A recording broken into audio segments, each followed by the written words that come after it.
Welcome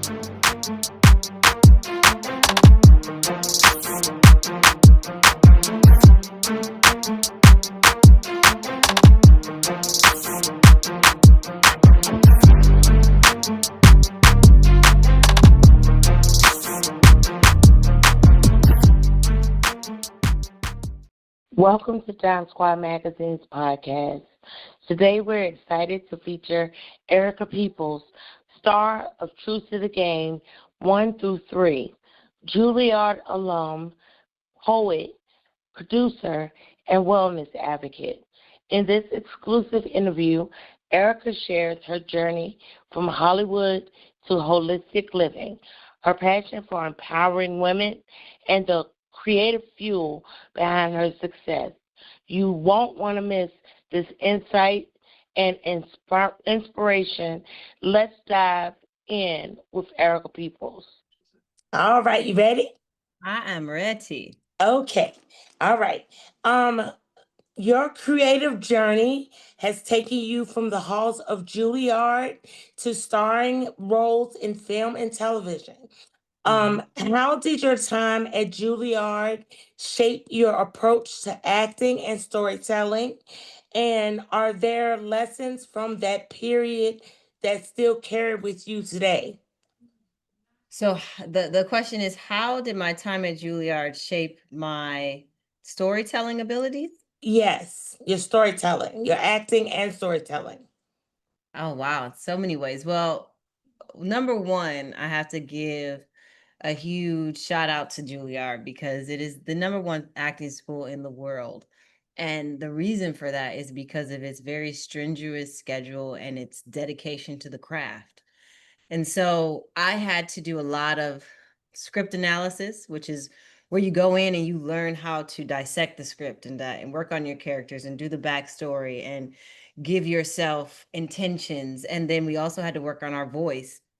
And we also had to work on our physical bodies. We do Alexander technique and we do a lot of aerobic workouts. And we created a discipline. And so I have these tools now that I can use to help tell these stories because it always starts with the script. So I go and I dive into the script and I read the script over and over. And then I ask myself questions about the character and I get the answers from the script, what other people say about my character, who I am. And then I look at the bigger picture of the whole story. And so I try to allow myself to be a piece of the whole, so I think Juilliard has influenced my storytelling by giving me a tool set and a craft to really pull from and have a great discipline to do that as well for whatever. Okay. Yeah. All right. Gina Rollins. This is my favorite role here. Thank you. It's so funny. It's everybody's favorite role. I've done so many great things since True to the Game, but everyone loves Gina. That role was just, Gina Rollins in True to the Game is such a layered character. What was your process to bring her to life across the trilogy, and how did you personally connect with her journey?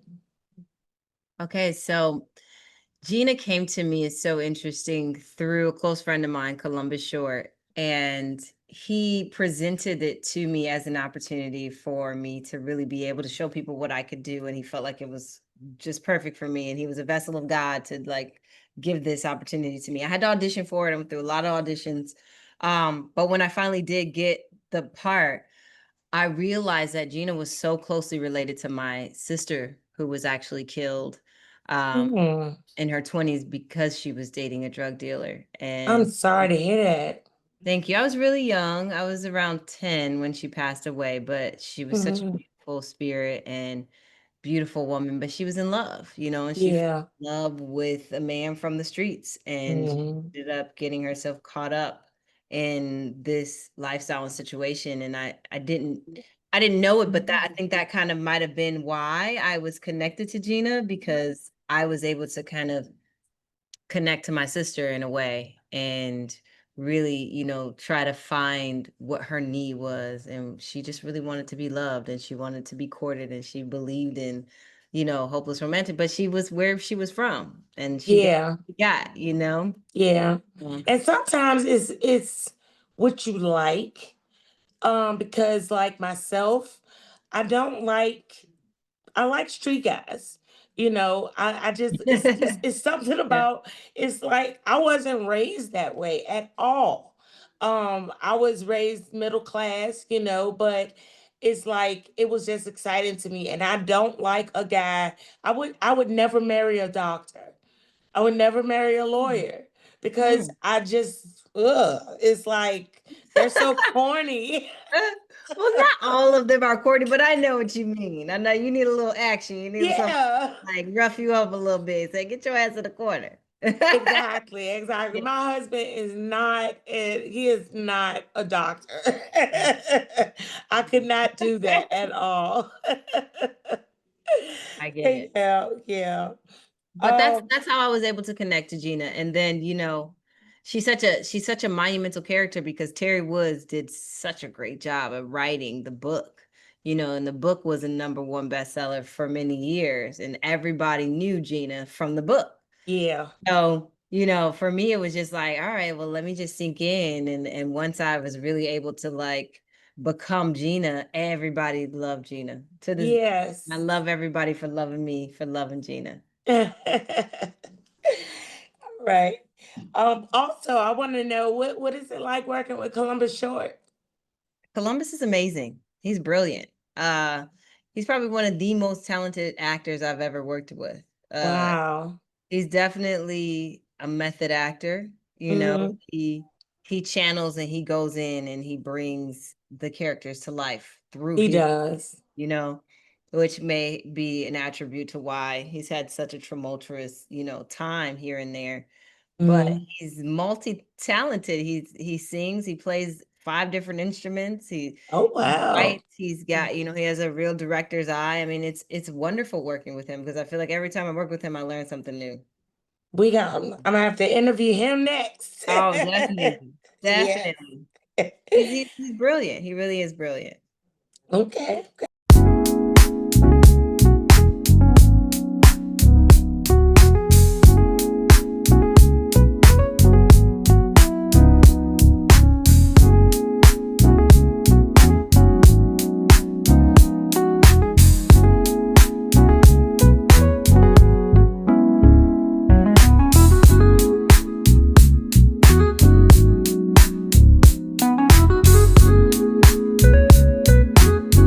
Okay. Um, as someone who writes, produces, and stars in original works, Mhm. what drives you to create female-led stories, and how do you ensure these narratives remain authentic and empowering? Yes. So, as a woman, I am pro woman everything. I really feel as though women are very powerful, very special Yes. beings, and we give life. And it is, for me, it is a huge honor to be able to be an example or to encourage other women and to uplift other women. Mm-hmm. Um, so it's so important to me, especially being in this industry where it is very male driven. Yes. You see men everywhere you go, they have executive positions or they have the money, they're the ones funding this. And I'm like, well, why can't we do it as women? I That's think right. we come together, even you having your own magazine, like that's a huge feat. Oh. I'm like, absolutely, thank you for thinking of me, and I will absolutely support you because we can do this and we should do this and we should come together and help each other. So anything I can do that empowers women, because I was empowered by women, my mother, my grandmother, all the women in my family are very strong. All my aunts are very Mhm. beautiful, strong women, and they have ran their own businesses and also running their own household and cooking and doing all the Mhm. things. So we need more credit. And so, if I can be that example, I'm honored and happy to be that. And I want to uplift other women so we can do it together. All right now. Yeah. That's how I feel about it too. Yes. Mhm. We'll talk afterwards. All right. All Let me know I'm here. right. Your poetry album, extended play, Mhm. beautifully blends spoken word and soul. Can you walk us through your creative process for these projects and share what you hope listeners to experience when they hear your poetry? Yeah. So my poetry album is very special to me. Poetry is really one of my most vulnerable places to be. Whenever I write, I feel as though I connect and channel with God. And sometimes I don't never know what I'm going to say. It directly comes down. It's Mm-hmm. very spiritual practice for me. And I started writing poetry, I'd say when I was when I was younger, but really I started writing when I was in college. And I wrote a poem one day and I wanted to hear music behind it. So I played Nina Simone. And I was so moved by the words with the music that I was like, oh my gosh, I really want to put an album together that has poetry infused with music. Mm-hmm. And so along my journey of growing, I wrote a poetry book. But before I published it, I was like, I want to make the album. So I have the book and the album to go together, right? I met a wonderful person. His name is Nate Impact. He goes by Impact in the industry. And he was just so supportive of me. He had his own studio. He's a musician and producer. And he was like, sis, whatever you need, I got you. And so I saved up my own money, invested my own money, and we started working. And then, it's a long story. I'm gonna try to fast forward it so it doesn't take too It's fine. long. But then, I kind of sat on it for a second, like because I started acting, I was acting, not started, I was doing movies and being pulled in many different places. And I just kind of lost the inspiration to really finish it. I, Mm-hmm. I did a TV show called House of Vicious, and Raven Simone was the creative director. And I played her one of my songs, and she looked at me like, what are you doing? Why is this not done? Why is this not an album? Do it. And, Mm-hmm. I had always admired Raven for so long, and working with her was amazing. And when she said that, it just hit me in a way that was like, what am I doing? You know what I mean? Yeah. If she is moved by it and feels something, then maybe I should really do this. So I did a yoga retreat in Bali. I went there and I had time to really kind of like sit with myself, listen to God, and everything just started downloading. I saw the vision of the album. I saw the music coming together. I saw Mm-hmm. everything. And I just kind of thank God. And I came back to the States. And ironically, the same producer that I was working with met my stepfather, Mm-hmm. and they came together, and he was like, I'll take care of all your studio time. So my stepfather became my Wow. executive producer of the album. And we literally got together, and it was like magic. It was nothing but God. And I pulled all my friends in and created this album. And we were trying to make it because it was right in time for the Grammy ballots. Mm-hmm. We finished the album and we made it to the Grammy ballot, which is a huge feat, right? Yes. But it was really inspired by all the poems that I have written throughout the journey of my life, which is the journey of me. And so I wanted to kind of mimic the Wiz. And the Wiz, Dorothy is trying to find her way back home. Mm-hmm. For me, my first poem, which is the home poem, which talks about where I come from and my grandmother and my family and the food. And it's really about me trying to get back home, back to myself, and also keeping my home and where I come from with me along the way. And so I had Starletta Dubos, who is an amazing actress. She plays Gaget on True to the Game. It's Mm-hmm. like my Auntie M. Yes. Um, Gag it. Mm-hmm. yeah, and the interlude, and she's kind of giving me some words of advice and wisdom on how to like kind of find yourself and grow and stay grounded on this journey. Mm-hmm. So every song, every poem is truly comes from me, from a very vulnerable place, and I really just let everything out, and it was a freedom for me. It was healing for me. So I hope that everyone who listens to it also receives some type of healing or some type of comfort of home and something that brings you back to yourself and you're inspired by it. So please go listen to it. It's I one of will. my I favorite, will. very special to me. Okay. Okay. As a certified yoga instructor and Mhm. wellness advocate, how has your personal wellness journey influenced your art and the way you approach the entertainment industry? Wow. So my yoga journey has really been my peace. It's been my saving grace. in this in this industry, especially when there are times where I don't know what job is coming next, or Yeah. gone through a breakup. And, I have gone on my mat and I've cried on my mat and I've just worked through different things. And I do hot yoga at Hot 8 is my favorite yoga studio. That's where I also am certified.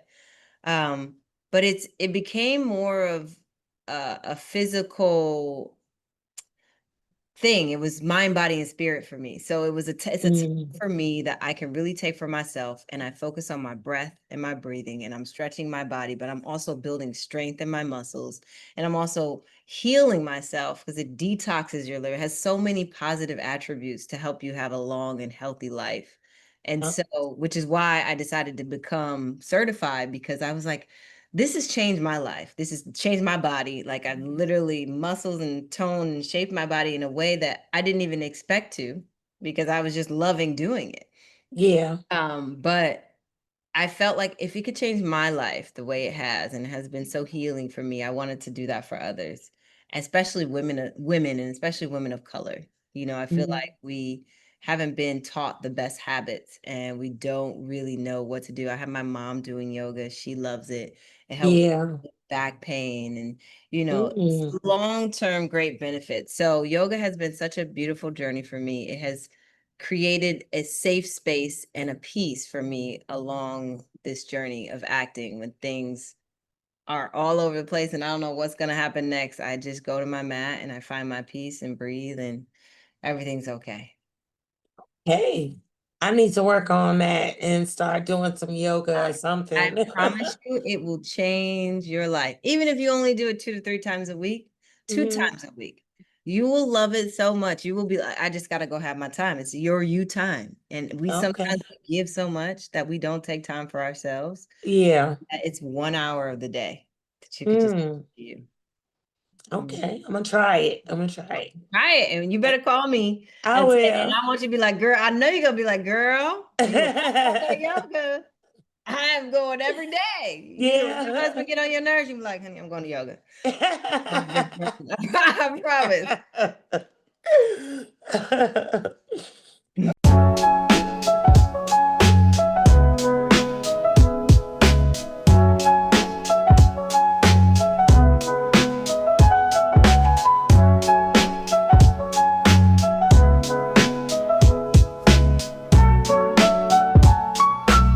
Okay. Mindfulness and movement are central to your philosophy.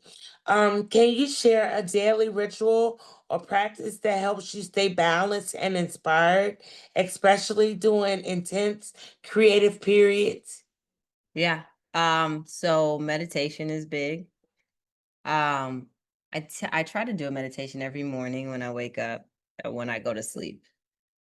It just kind of calms my mind and it allows me to manifest things and just be still when there's so many things going. I'm such a creative. Like, I always have things going on in my head, different ideas and new and things I have to do and projects I'm working on. So Me too. right. My So mind never rests. right, it does it. But meditation allows my mind to rest, but also allows me to manifest things much easier. Like, things just kind of flow. Things I may have like an idea of, I meet them the next day and I'm like, oh my God, I was just literally thinking about that. And it comes, it flows. So meditation is a big practice of mine.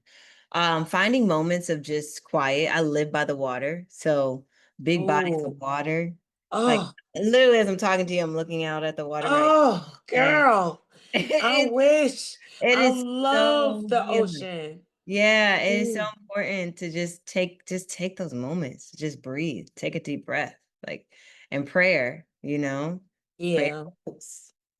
I believe in God, and when I pray to Yes. God, things change and things happen, and so those are my main practices. Yeah. Okay. Okay. You've spoken about the power of storytelling to uplift and empower. Are there any particular stories or moments in your career that have had a prolonged impact on you? That I've done, like characters I've done, you mean? Um, just moments in your career. Yeah. Quite a few. I mean, I think the biggest moment was the first moment, which was booking and being on True to the Game. I think when I realized how many people were so touched and moved by Gina in this movie, it really changed my life. I mean, to this day, my biggest fans, my strongest fans are my Gina fans, are my True to the Game fans. And that to me was pivotal because it changed the trajectory of my career. It also like changed the impact that I was able to have on people and people really knowing me and seeing me. So I'd say that's probably the biggest pivotal point was that impact it had True to the Game had on me. My life. Yeah. I love that movie. I do. When I first saw that movie, I saw it and because I'm a Columbus Short fan, first of all. That's why I watched it. And I was like, okay, okay. And then I saw the second one and I was like, oh, I love this girl. then Oh. then I saw the third one and I was like, man, so I'm one of those people that like to binge watch over and over again. So I'll watch the trilogy like over and over again. Oh, thank you. I Yes. love that. That Yes, means so I much to love me. that Thank movie. you. Those three movies, they are really good. The Oh. story was just on point, the acting was on point, everything. And I just knew he was alive. And in the third one, I was like, yes, he's alive. It was just so sweet. I love that movie. I Oh, do. I'm gonna Yeah. make sure, I'm gonna tell Columbus. I'm gonna try to call him, but before we end this interview, I'm gonna try to call him so you could talk to him. Oh, I thank you. All right, well, let's go ahead. We have two more questions. Okay. Um, how many creative struggles with self-doubt and or burnout? What advice would you offer to artists who are searching for their voice or trying to maintain their mental wellness in the demanding industry? Say it one more time. With many creative struggles and self-doubt or burnout, Uh-huh. what advice would you offer to artists who are searching for their voice or trying to maintain their mental wellness in the industry? Well, number one, don't give up. Um, I'm gonna tell you, like it's tough. This industry is tough. It's not forgiving, and it can be very isolating. And it also can be moments where you're just like, how am I gonna do this, Lord? Like Hmm. this things ain't what we doing. So Yeah, I would say don't give up on yourself, number one. Keep a spiritual practice, whatever that is. You have to be strong in your spiritual life because this industry is not nice and it will break you down in anything you want to do, right? mhm, So have something that you believe in that no matter what, you can go to and turn to that will give you strength. And if you don't have that, surround yourself with people who do give you that, who can encourage you, who believe in you, who will uplift you. And I will say, try to do something that takes you away from what you're trying to do. Like if you can go for a run, if you can do any type of physical activity or do something that really just kind of takes you out of your body, out of your mind, and allows you to be present. I think it's really important to create some type of discipline for yourself because there's so many distractions that will come in and they will try to that's stop you true. along the way. You'll have friends, Hmm. let's go smoke 3 blunts and let's go take all these shots, and that's fine. But like have a balance, you know what I mean? That's right. It's a time and place for everything. Right, right. And Hmm. also if your spirit is not intact, those other spirits that you're putting in your body will take over. So That's right. so I would just say don't give up. Stay positive, no matter how hard it gets. Just know that everybody is going through something and you are not alone. And keep your eye on the prize. Know that you're living a purpose-driven life and keep your purpose at the forefront. Don't let anything distract you from your purpose. Okay. That's Looking forward. it. Looking ahead, are there any new projects, collaborations, or dreams you're excited to pursue? Oh, yes, yes, yes, yes. So many, so many. Um, Well, number one is one of my passion projects that I'm currently working on, which is in pre-production, in development more so. It's a Lorraine Hansberry story. Those of you who don't know who she is the writer of A Raisin in the Sun. Mm. And I am writing her story, and I intend to play her. And it's a really great, deep historical period piece that talks about, she put Sidney Poitier on, Harry Belafonte, James Baldwin was her best friend. So it's going to be really good. I'm excited about that. Oh, yes. And then I have a TV show coming out called Dope Unit. And that's going to be great. Shout out to Lux and Damian Douglas and Thomas Walter over there. It's going to be out in January. And that's going to be good because I play a queen pin, and I'm excited Oh, because it's a character that you guys haven't seen me play yet. yeah. But she's a badass. She's a badass Shucks now. girlfriend. I'm like I'm running the family business. I'm putting it down. It's gonna be fun. It's risky. Okay. So it's called Dope Unit. Check out that. It's gonna be on All Black and AMC. Okay. And and then my ultimate, the thing I'm manifesting is to be the next Catwoman. So Holly Berry, let's get together so we can do this Catwoman, and I can know that's right. take over.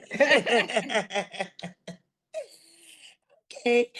Tell us where your fans can find you on social media.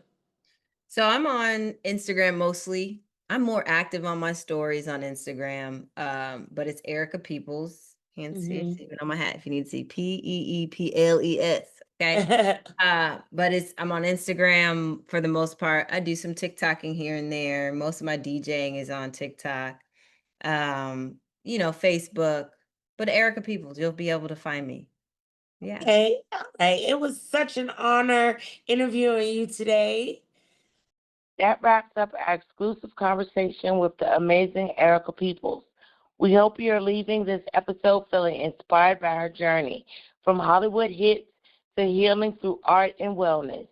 If you enjoyed today's episode, don't forget to visit dymesquadmedia.com for more exclusive features, behind-the-scenes content, and the latest from Dyme Squad Magazine. Be sure to follow, rate, and share the podcast so you never miss a moment of inspiration. Thanks for tuning in. We'll catch you the next time, Dyme Squad.